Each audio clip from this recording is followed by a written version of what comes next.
عادت الابنة الحقيقية إلى المنزل وقامت فورا بركل طاولة الطعام لتهشمها إلى نصفين، ثم صعدت مباشرة إلى الطابق العلوي ورمت جميع ممتلكات أختها بالتبني خارج الغرفة، بل وحطمت التاج الماسي الذي أهداه والداها لتلك الأخت. في الحقيقة هذه الفتاة هي جنرالة من قبل 1000 عام، انتقلت روحها بالصدفة في ذلك اليوم إلى جسد الابنة الحقيقية التي تعرضت للإساءة. بمجرد عودتها استهدفها شقيقها وأختها بالتبني قائلين إن شخصا مثلها لا يستحق الأكل على الطاولة، كما سخرت منها الأخت الماكرة بسبب رائحتها الريفية. ولتلقينهم درسا تجاهلت الفتاة وجودهما وهما يأكلان، وركلت الطاولة لتنقسم لقطعتين، ثم دخلت الغرفة ورمت أثاث الأخت بالتبني للخارج، معلنة أنها الابنة الحقيقية الوحيدة لهذه العائلة. لكن هذين الشخصين لم يستسلما، إذ هددها شقيقها بأنه سيطلب من والديهما إعادتها إلى الريف فور عودتهما. وبالفعل كانت الأم منحازة، فعند عودتها من خارج المدينة أهدت الأخت بالتبني قلادة باهظة الثمن، ولم تعطي شيئا لابنتها الحقيقية، مدعية أنها لم تكن تعلم بعودتها ووعدتها بهدية في المرة القادمة. علمت الفتاة أن أمها لا تهتم بها بتاتا، فتقدمت وانتزعت الهدية من يد الأخت الماكرة قائلة إنها لا تحتاج لهدية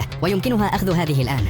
حاول الشقيق استعادتها لكنه فشل في التغلب عليها، فسخرت منه ونعته بالعاجز. انفجر الشقيق غضبا وذهب للشكوى لأمه قائلا إن الفتاة تسببت بالفوضى منذ عودتها وحطمت الطاولة والتاج، وأن شخصا همجيا مثلها لا يستحق البقاء في العائلة.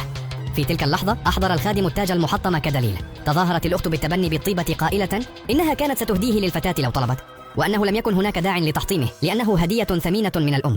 ظنا منهم أن هذا سيجعل الأم تكره الفتاة تماما، لكن الفتاة تظاهرت فجأة بالضعف وقالت إنها أمسكت بالتاج لتراه فقط، لكن شقيقها وأختها أخافاها مما أدى لانزلاقه من يدها وتحطمه. ثم أنكرت ركل الطاولة مدعية أنها كانت تعاني من الجوع والبرد والمرض منذ صغرها، فكيف لها أن تحطم طاولة رخامية؟ اتهمتها الأخت بالكذب، لكن الفتاة شغلت تسجيلا صوتيا يحتوي على كل الإهانات التي وجهها الاثنان لها. استشاطت الأم غضبا ولم تصدق أن ابنتها بالتبني الرقيقة يمكن أن تكون بهذا الخبث. حاولت الأخت التبرير بأنها قالت ذلك بسبب غضبها، وطلبت فحص كاميرات المراقبة، لكن الفتاة كانت قد حطمت البيانات مسبقا. وبالفعل أبلغ الخادم عن عطل في النظام، فاتهمت الفتاة شقيقها بأنه من حطم الكاميرات ليلفق لها التهم. حاول الشقيق ضربها من شدة الإهانة، لكن الأم منعته، ومع ذلك لم تعاقبهما بشدة، بل طلبت منهما العيش بسلام، مما أكد للفتاة انحياز أمها مرة أخرى. في صباح اليوم التالي أعلن الأب فجأة عن إقامة حفل ضخم للاعتراف بهوية ابنته، بل ونقل إليها خطوبة كانت مخصصة للأخت بالتبني من عائلة ثرية. اشتعلت الأخت حقدا وخططت لتدمير الفتاة في الحفل. في تلك الليلة رشت خادما ليرتب وجود رجل ضخم في غرفة بالطابق العلوي بهدف استدراج الفتاة وتلفيق فضيحة لها عبر فيديو أمام الجميع. بعد قليل أخبر الخادم الفتاة أن الجدة تريد رؤيتها في الأعلى.